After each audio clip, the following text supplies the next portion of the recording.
Ramogi kedo gi yedhe majing'o del lekin jotugo en lweny ma onywak ne riwruok matayo tuke mag ng'wech ma pacho kaachiel gi sirkal maduong' kotelie gi migawo mar weche tuke.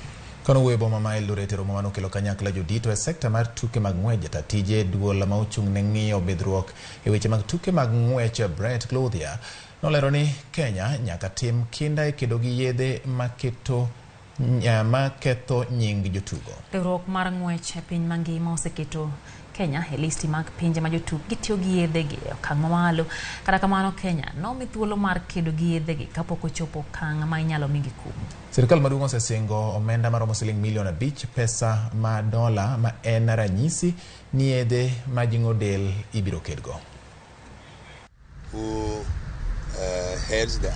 I will be frank, unfortunately the Athletics Integrity Unit has many doping cases in the past in this part of the world, but it's good news while I'm here.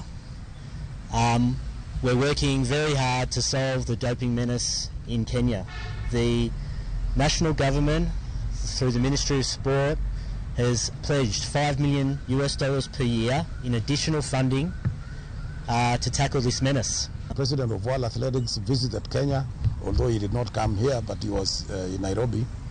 And he was kind enough to say we will work together with Athletics Integrity Unit. And that is why our visitors come here, so that we can look at issues together. And one of the way forward was, of course, bringing together all the concerned institutions, so that we can work together to eradicate this problem here in Kenya. Tuke mag volleyball okang' mokwongo motese ni Paul Bito